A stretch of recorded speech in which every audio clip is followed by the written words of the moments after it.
ஹிந்திக்கார் ஒருத்தர் வந்தார். பார்க்கறதுக்கு டிப்டாப்பாக ட்ரெஸ் எல்லாம் பண்ணிட்டு இந்த மாதிரி ஈரோட்டில் ஸ்டால் போட்டிருக்கோம், நாங்கள் வந்துட்டு எங்களோட ப்ராடக்ட் வந்து சீப் ரேட்டில் எல்லாருக்கும் சப்ளை பண்ணிட்டு இருக்கோம். தென் வந்துட்டு பார்த்தீங்கன்னா உங்களுக்கு நாங்கள் பல விதமான பிராண்ட்ஸில் வந்து பவர் பேங்க் சேல் பண்ணிட்டு இருக்கோம். உங்களுக்கு எந்த பிராண்ட் வேணும் அப்படின்னு சொல்லி கேட்குறோம். எங்களுக்கு ஓப்போ தான் பெஸ்ட்டுன்னு நாங்கள் சொன்னோம். அப்புறம் ஓப்போ இருக்கான்னு கேட்டோம். இருக்குது அப்படின்னு சொல்லிட்டு அவங்களும் எடுத்து கொடுத்தாங்க. என்ன ரேட்டுன்னு கேட்கும்போது வந்துட்டு 2000 ரூபான்னு சொன்னாங்க. எம்ஆர்பி வந்து பார்த்தீங்கன்னா 2500 ரூபா போடுது. நம்மளுக்கு ஒரு ஆசை தான், 2000 ரூபா கொடுக்குறாங்களே பரவாயில்ல, சீப் ரேட்டாக கொடுக்குறாங்க அப்படின்ட்டு. அப்புறம் சரின்ட்டு பில்லு கேட்க ஆரம்பித்தோம். பில்லு கேட்டதுக்கு அவங்க மெயில் பண்ணுறேன்னு ஒரு ரீசன் சொன்னாங்க. அதுக்கப்புறம் என்ன சொன்னாங்கன்னா, இந்த மாதிரி கொண்டு வந்து தரோம், எங்கள் ஆளுங்க மறுபடியும் மார்க்கெட்டிங் வரப்போ கொண்டு வந்து தரோம் அப்படின்ட்டாங்க. சரி ரைட் அப்படின்ட்டு நாங்களும் வந்துட்டு வாங்கிட்டோம். கேஷ் பே பண்ணோம். 1500 ரூபாய்க்கு ரேட் பேசி வாங்கிட்டோம்.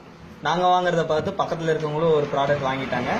சரி அப்படின்ட்டு வாங்கிட்டு நாங்கள் சார்ஜ் பண்ணோம். சார்ஜ் ரொம்ப நேரம் பண்ணதுக்கப்புறமும் எங்களுடைய மொபைலுக்கு வந்து சார்ஜிங் ஏறவே இல்லை. பட் சார்ஜ் ஏற மாதிரியே காட்டியிருந்து ரொம்ப நேரமாக. இது வாங்கினது வேஸ்ட்டாக இருக்குது, காசு 1500 ரூபா செலவு பண்ணி வாங்கினது வேஸ்ட்டாக இருக்குது அப்படின்ட்டு நாங்கள் ஓப்பன் பண்ணி பார்த்தோம். அப்படின்னா உள்ளே வந்துட்டு இந்த மாதிரி வெயிட்டுக்கோசரம் கம் ரெடி பண்ணி வச்சுருக்காங்க. சின்ன ஒரு பேட்டரி வச்சுருக்காங்க.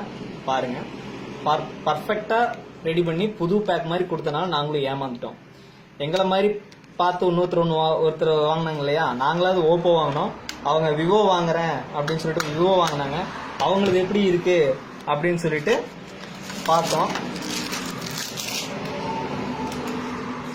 பாருங்க எவ்வளோ பர்ஃபெக்டாக ஜென்யூனாக பேக் ஆகிருக்குன்னு பாருங்க.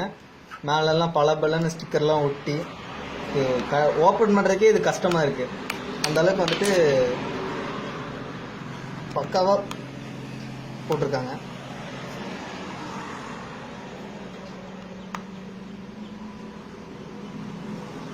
ஓப்பன் பண்ணவே முடியல, அந்த அளவுக்கு டைட்டாக இருக்கு. இதுக்கு முன்னாடி சாம்சங் வீடியோ ஒன்று பார்த்துருப்பீங்க, அதே ஸ்டைலில் இதையும் பண்ணியிருக்கிறாங்க. சொல்லப்போனால்